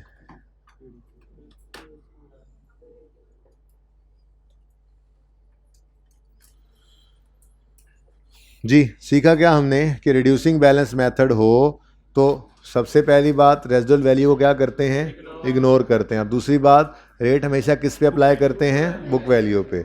और रेजिडुअल वैल्यू इग्नोर करने की वजह भी हमें समझ आ गई कि वो फार्मूला के अंदर ही इनबिल्ट हो जाती है, इसलिए जब आप ऑटोमेटिकली एंड पे पहुंचेंगे तो आप देखेंगे कि वो रेजिडुअल वैल्यू ही बची हुई है, ठीक है। ऊपर वाली चीज़ को मैं नोट नहीं करने दूंगा, आपको ज़रूरत नहीं है, आप फ़िलहाल इस सवाल को ही बस नोट कर सकते हैं, कर लें।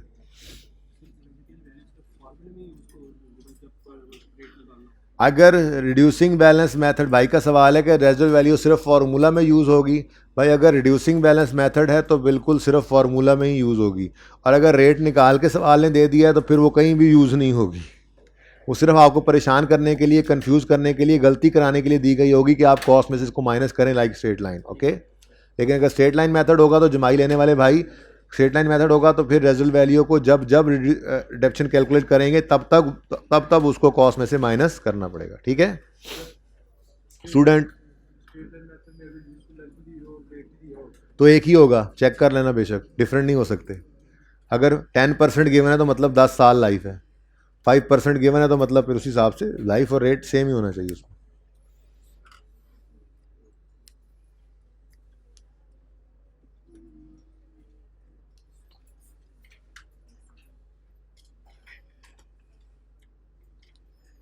नौ 20 पे क्लास शुरू होती है ना, अभी 2-4 दिन लगेंगे टाइम याद होते होते।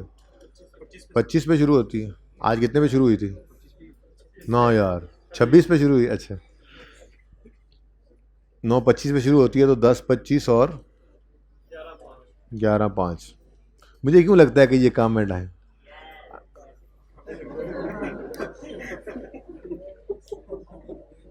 नहीं बहुत है, बहुत है टाइम। अच्छा जी, यहाँ तक कोई मसला तो नहीं है? अच्छा आप सुने, ये अगला क्वेश्चन पढ़ें ज़रा। अज्यूम द डाटा, ये सही कर लेना, क्वेश्चन 4 ऊपर लिखा हुआ है वो रोमन सा। Assume the data is same as in question 25 above, 25 कर लें इसको आपने हैंड आउट्स पे। But the asset is purchase on 1 April 19। हाँ जी, इस पूरे सवाल के अंदर सिर्फ पहली डेप्रीसिएशन बदल जाएगी, सिर्फ पहली नहीं बदलेगी। ये कोई स्ट्रेट लाइन मेथड थोड़ा ही है कि आपकी सिर्फ पहली डेप्रीसिएशन बदली और बाकी सब सेम है। स्ट्रेट लाइन मेथड के अंदर तो ये चलता था काम, लेकिन रिड्यूसिंग बैलेंस मेथड के अंदर अगर आप पहली डेप्रीसिएशन के साथ फ्रैक्शन लगाते हैं 9/12 के, ये 1 अप्रैल को आया है, तो डेप्शन बदल गई तो बुक वैल्यू बदल गई, ये बुक वैल्यू बदली तो अगली डेप्शन बदल गई, अगली बुक वैल्यू बदल गई, अगली डेप्शन बदल गई, सब कुछ ही बदल जाता है सिर्फ एक डेट के बदलने से। ये रिड्यूसिंग बैलेंस मेथड है, इसमें हर साल रेट किस पे लग रहा है, WDV पे, बुक वैल्यू पे, ठीक है ना। तो ये क्वेश्चन आपका होमवर्क में है, इसको आपने 2 मिनट में करना है। क्या बेटा, ये वाला सवाल 26 2 मिनट में, अगर 2 मिनट से ज़्यादा लगे तो फिर अफसोस की बात है।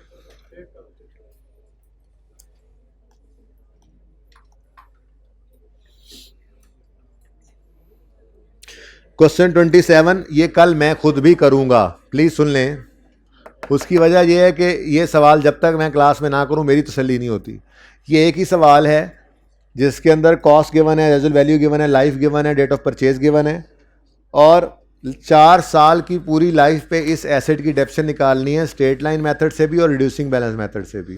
तो आपने आमने सामने इन दोनों सवालों को करना है, नहीं एक सवाल को दोनों दफ़ा करना है। मैं भी आमने सामने ये क्लास के अंदर करूँगा आपके सामने, ताकि सही मानों में पता लग सके आपको कि फॉर्मेट तो दोनों में सेम ही था, जैसे हमने वर्किंग का फॉर्मेट रखा है, तो डेप्शन एक्सपेंस कहाँ कैलकुलेट हो रहा है, फ़र्क कहाँ पे है, ये आपको क्लियर हो जाए। इसके अंदर होगा क्या, आपने यूज़फुल लाइफ 4 साल को अगर स्ट्रेट लाइन में यूज़ करना है तो डिवाइड बाय 4 भी कर सकते हैं। अगर रेट निकालना चाहें तो 1/4 करेंगे, 25% रेट भी आ जाएगा। लेकिन जब रिड्यूसिंग बैलेंस मेथड से इसी सवाल को करने लगेंगे तो फिर आपको 1/4 करके रेट नहीं निकालना, फिर अभी जो फॉर्मूला बताया है उससे रेट निकालोगे। स्ट्रेट लाइन मेथड में cost minus resale value into rate कर रहे होगे, रिड्यूसिंग बैलेंस में कॉस्ट पहले साल और बुक वैल्यू अगले साल में और रेट जो निकाला है उससे मल्टीप्लाई कर रहे होगे। ठीक है, तो ये सवाल भी आपने करना है। 5 मिनट मैंने वैसे ही दे दिए, 5 मिनट से जल्दी हो जाएगा इंशाल्लाह। जी 26 में बेटा पहले साल में कहाँ से सवाल आ रहा है? पहले साल में ये एसेट 1 अप्रैल 19 को अगर ख़रीदा है हमने तो फिर इस साल पूरा साल इस्तेमाल नहीं हुआ, 19 वाले साल में इसको 9/12 करना पड़ेगा, बस इतना सा फ़र्क है। मुझे बताना नहीं चाहिए था, वैसे ये आप लोगों को खुद करना चाहिए था। अच्छा जी, ये क्वेश्चन नंबर 28 आप देख रहे हैं, ये सवाल मैं अभी अभी आपको सॉल्व करके दूंगा। साकिब भाई ज़रा मिटा दो मुझे, मैंने क्वेश्चन नंबर 28 करना है, उसी हिसाब से मिटाना, लेजर बचे रहे हैं और दूसरा साल भी उड़ा देना, 1 साल का ही अकाउंट। अच्छा जी छोड़ें, आप उनको, वो कर लेंगे, उनका काम उनको करने दें, आप अपना काम करें। इधर देखें, होमवर्क में क्वेश्चन 29 है, साथ लिखें इसके 10 मिनट में ये करना है। 3 साल के अकाउंट्स बनाने हैं इसलिए मैंने 10 मिनट दे दिए। रिड्यूसिंग बैलेंस मेथड यूज़ हो रहा है, कोई मसला नहीं है, रिड्यूसिंग बैलेंस वाला सवाल ही करवाना है आपको, वो करवाऊंगा तभी आप घर पे जाके करेंगे ना। ठीक है, खूब प्रैक्टिस कर लेनी है। अभी मैंने डिस्पोजल नहीं डाला इसमें, इसीलिए आज तीसरा दिन हो गया, मैं आपको सिर्फ जो है वो सिंपल डेप्शन और वो अकाउंट्स बनाना सिखा रहा हूँ। ये आपकी चीज़ें कंक्रीट हो जाएंगी तो डिस्पोजल ऊपर ऐड कर लेंगे, हर चीज़ फिर साथ साथ ऐड करते चले जाएंगे। तो इसलिए खूब तसल्ली से इसकी प्रैक्टिस करनी है आपने।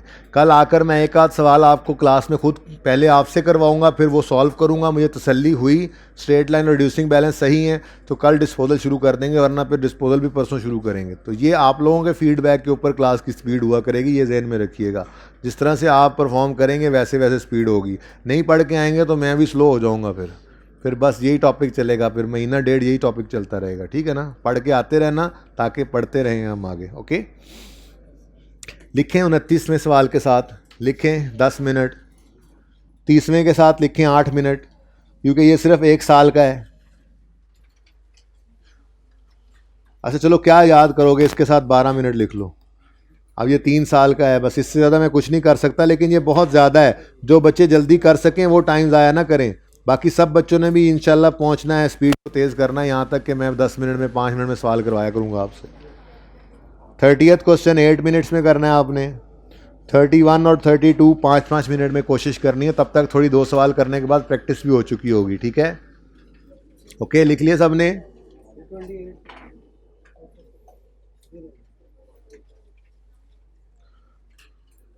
कौन बोला 28? मैंने करवाना है, करें शुरू जी।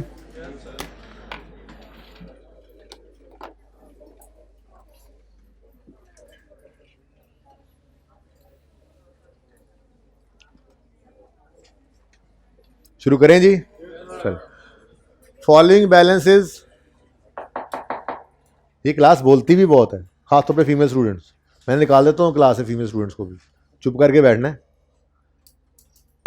Following balances are appearing in the books of Raheel as on 1 January 15। Asset account और एक्यूमुलेशन अकाउंट 50 और 20 ये क्या है, ओपनिंग है।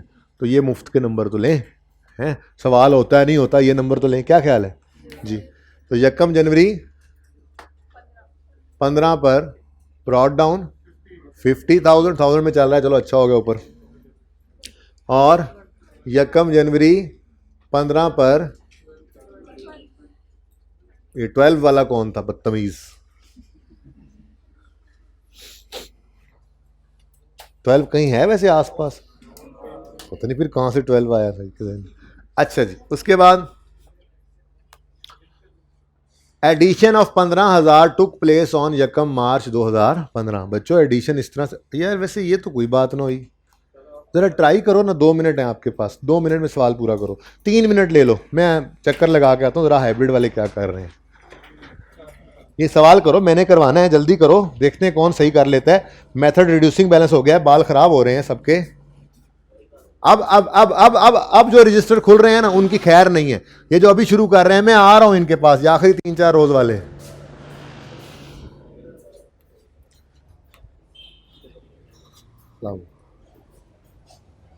वालेकुम अस्सलाम। लो भाई, मारे गए मारे गए मारे गए, ये 2-3 रोज वाले तो मारे गए। हाँ भाई, अभी खोला ना अकाउंट है, अभी खोले अकाउंट। खड़े हो जाओ भाई, खड़े हो जाओ, जिन्होंने बिल्कुल नहीं लिखा था अभी। नहीं, जल्दी करो जल्दी करो, खड़े हो जाओ खड़े हो जाओ खड़े हो जाओ। ये देखो, अभी अभी तुमने लिखा है ये अकाउंट, है ना? तो आपने भी अभी? अच्छा, अभी अभी कहा। जल्दी करो जल्दी करो जल्दी करो जल्दी करो। ये सही नजर आ रहा है? ये भाई का सर तो नहीं सामने आ रहा? ये भाई अब कैसे पता लगे ये कौन सी रो में बैठे हैं? साकिब जरा सामने आओ। वैसे इतना नहीं है मसला, है ना, चल जाता है काम। साकिब, ये बच्चे के सर पे हाथ रखना जरा, जो लग रहा है आपको ऊंचा है। नहीं, हाँ ये थोड़ा सा है, चल रहने दो, ठीक है, चलेगा काम। मैं कह देता हूँ उनको, सारे बच्चे पीछे बैठ जाएंगे। जी बेटा, मुझे क्या पता, अभी तो आप लोग सवाल कर रहे हैं, ये तो मैंने तो करवाना है अभी। मैंने बता दिया तो फिर फायदा क्या?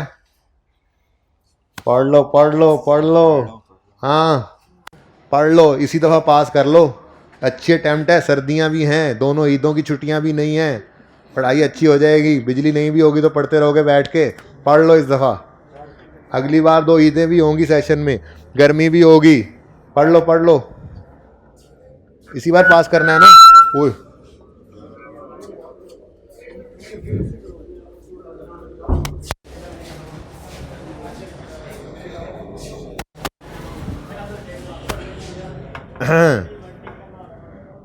What is going on here? इतना बड़ा रजिस्टर बेटा। वालेकुम अस्सलाम, क्या हाल है? कहाँ से आए हो तुम पढ़ने? इस्लामाबाद से पढ़ने आए, और अगर ना पढ़े तो यहाँ पे चौक होगा और तुम होगे और मैं होऊंगा, और तुम्हें क्या मार पड़ रही होगी। भाईजान आप क्या मेहमान हैं? अभी आए हैं? कहाँ से कहाँ से हैं? वैसे पैदल आए हो कि आज पहुँचे हो? फिर रास्ते तो कब के खुल गए हैं। इंट्रो पड़ी हुई है तो फिर कल से क्यों स्टार्ट करोगे? फिर आए बैठो सवाल करो ना यार, इंट्रो की हुई है तो। बॉल पॉइंट नहीं है, इसको दो यार बॉल पॉइंट। कोई कैलकुलेटर नहीं है? मैं सवाल कराता हूँ फिर चेक करना। इससे ले लें, अब अकाउंटिंग करनी है।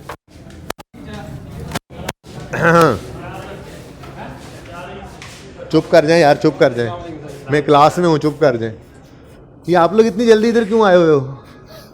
क्लास किस वक्त है? मैं नहीं लेट हुआ, अभी मेरी क्लास में कितना टाइम रहता है? 11:05 तक मेरी क्लास है, 20 मिनट रहते हैं। पहले ही आगे खड़े हो गए डराने के लिए मुझे। हाँ जी, कितने ऐसे, सॉरी यार, कितने ऐसे बच्चे हैं जिन्होंने सवाल कर लिया है? जल्दी करें, आपको दिया टाइम, जल्दी करें, पूरा कर लें, गलत सलत जैसा भी हो। मैं भी सॉल्व करूंगा, फिर देखते हैं।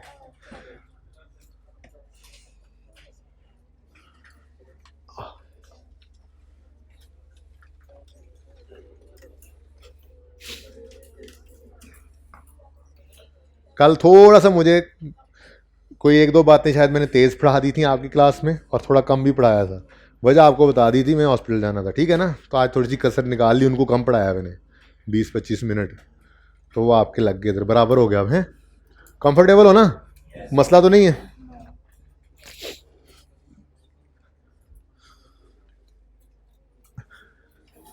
जल्दी कर लो निकम्मो, निखटुओ।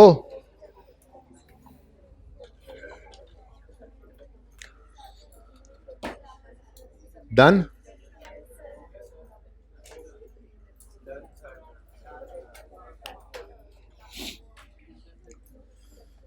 कितने बच्चे अभी तक कर रहे हैं? बस ये 20 सेकंड में कर लें वरना रुक जाएं फिर।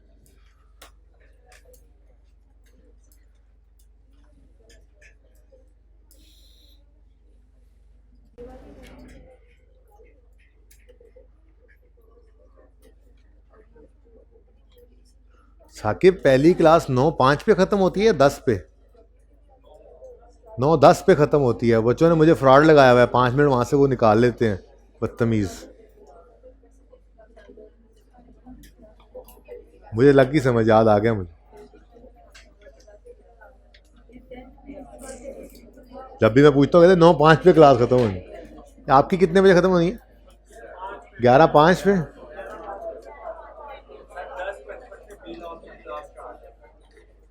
अच्छा, ये मेरा कसूर तो नहीं है, उनका भी कसूर नहीं है, आपका कसूर है। सर को कहा करो 5 मिनट लेट शुरू किया करें, मैं 5 मिनट पहले छोड़ दिया करूँगा। कभी कभार अगर हो जाए तो माजरत, कभी कभार हो जाए तो माजरत, वरना सर से ये कह दो 5 मिनट लेट शुरू किया करें, मैं 5 मिनट पहले छोड़ दूँगा, कोशिश करूँगा, ठीक है? अच्छा जी, शुरू करते हैं जी। ओपनिंग लिख चुके थे हम, उसके बाद मैंने कहा कभी कभी एडिशन स्टेटमेंट फॉर्म में भी लिख के दे सकता है, ज़रूरी नहीं है टेबुलर फॉर्म में ही दे। तो क्या लिखा है जी यहाँ पे? एडिशन ऑफ 15,000, यानी कॉस्ट 15,000 है। Addition of 15,000 took place on 1 March 2015।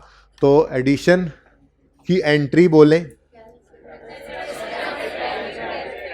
Asset debit cash credit 15 रुपए से। किस दिन? 1 मार्च 2015। ठीक हो गया जी?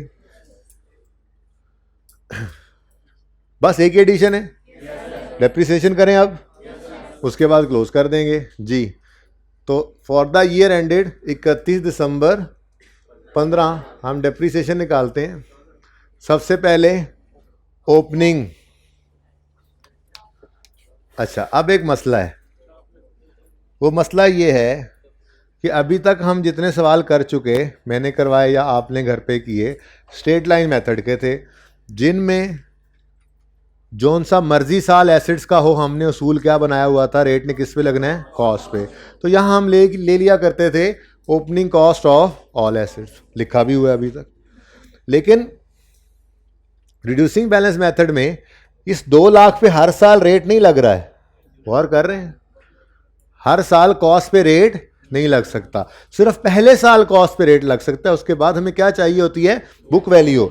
जैसे ये ओपनिंग बुक वैल्यू थी 126, अगले साल की डेप्शन में ये यूज़ हुई, फिर ये 79,000 थी, अगले साल ये यूज़ हुई।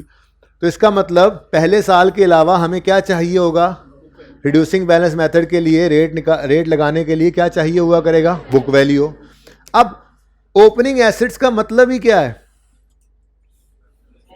जो एसेट्स पिछले साल से चले आ रहे हैं, जो इस साल के एसेट्स नहीं हैं। तो जो पिछले साल से चले आ रहे हैं, ये तो उनका सब्सीक्वेंट ईयर है कि नहीं है?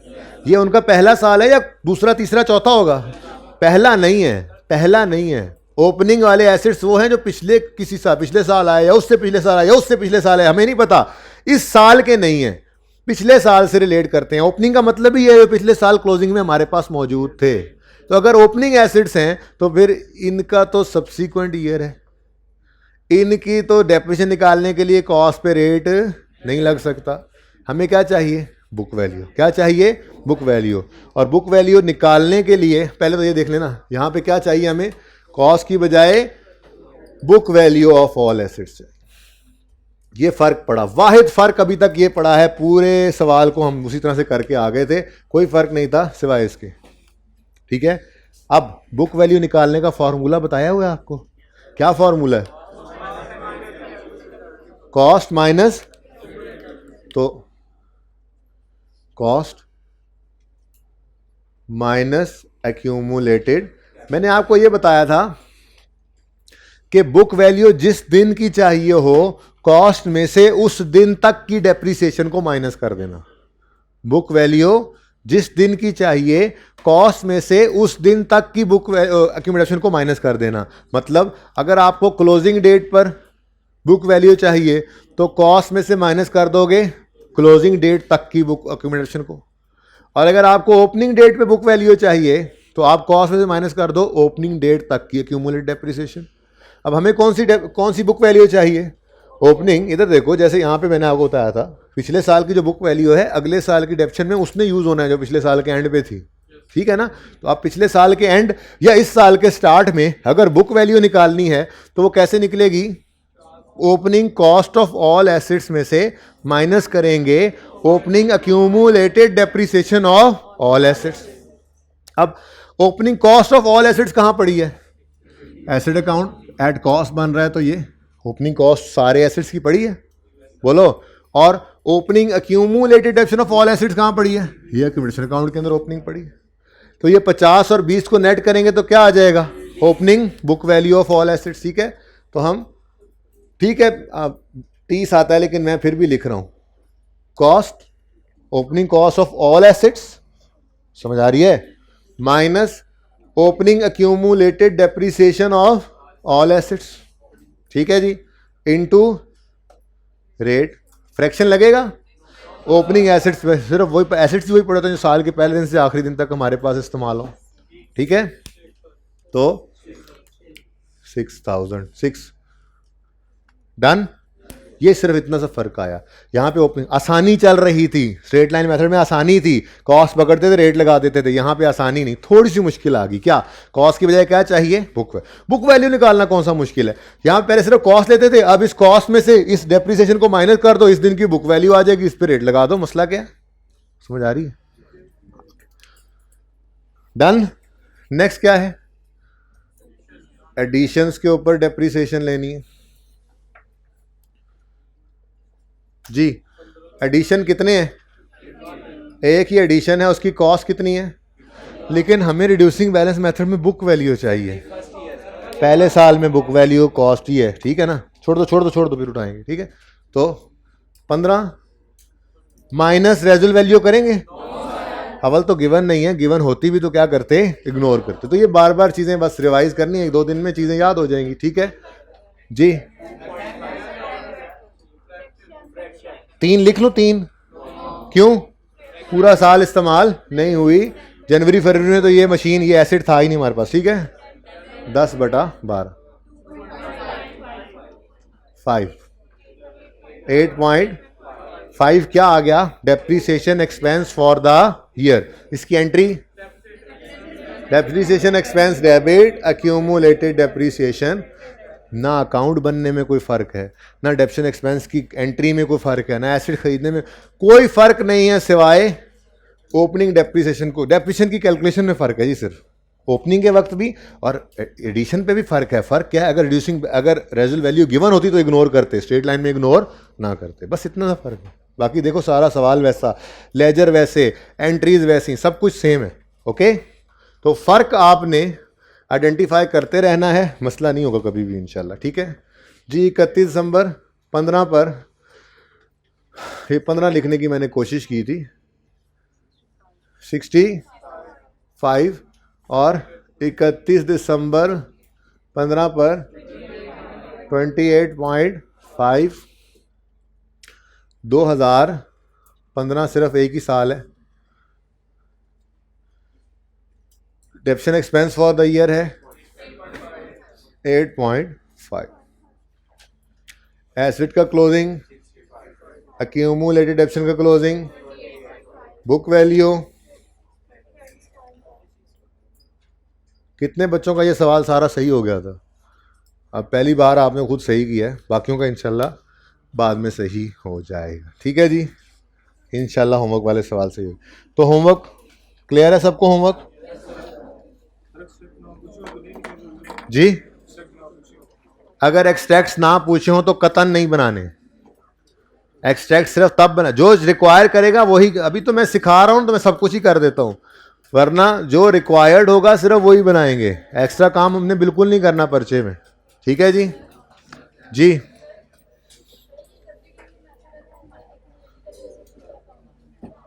बेटा WDV सवाल ये है स्टूडेंट का, भाई सुन लें, ये कन्फ्यूजन होता है, ज़्यादा क्लियर तब होगा जब मैं एसेट अकाउंट बुक वैल्यू बनाना सिखाऊंगा। बहरहाल फिर भी अभी भी हो जाएगा, गौर से सुने, कोई बोले नहीं आपस में, मैंने कहा रजिस्टर बंद करो यार। ओ भाई साहब, उधर तुम्हारा बैग खुला हुआ, तुम्हारा मुंह खुला हुआ है, जमाई भी ले रहे हो, बैग भी खुला हुआ है, हद हो गई यार। मैंने कहा है छुट्टी हो गई है। सवाल ये, क्वेश्चन ये है स्टूडेंट का कि जब WDV मेथड है यानी बुक वैल्यू मेथड, तो फिर एक्यूमुलेशन का अकाउंट क्यों बन रहा है? मैं इसका जवाब ये है कि WDV मेथड ऑफ डेप्रिसिएशन है बेटा, एसेट अकाउंट को बुक वैल्यू बनाने की बात नहीं हो रही है, ये दोनों अलग अलग चीज़ें हैं। डेप्रिसिएशन एक्सपेंस कैलकुलेट करने के दो मेथड्स हैं, स्ट्रेट लाइन से करें या रिड्यूसिंग बैलेंस मेथड से करें। जब वो डेप्रिसिएशन एक्सपेंस निकल आता है तो उसकी जर्नल एंट्री के फर्क से एसेट अकाउंट या कॉस्ट पे आएगा या बुक वैल्यू पे आएगा। अगर आपने डेप्रिसिएशन एक्सपेंस की एंट्री पास की है, depreciation expense debit accumulated depreciation credit, चाहे स्ट्रेट लाइन मेथड से निकाला है चाहे रिड्यूसिंग बैलेंस मेथड से निकाला है, अगर एंट्री में आपने अक्यूमुलेटेड डेप्रिसिएशन को क्रेडिट किया है तो फिर एसेट अकाउंट किस पे नजर आएगा? कॉस्ट पे।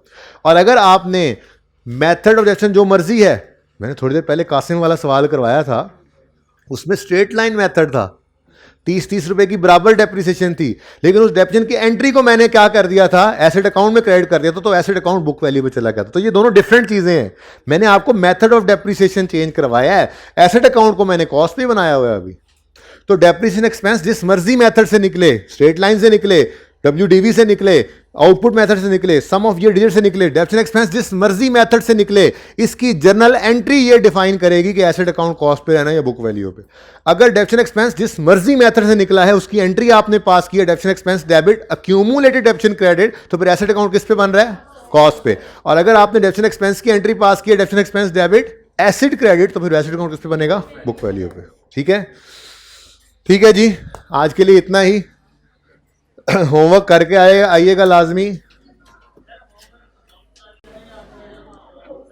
जी।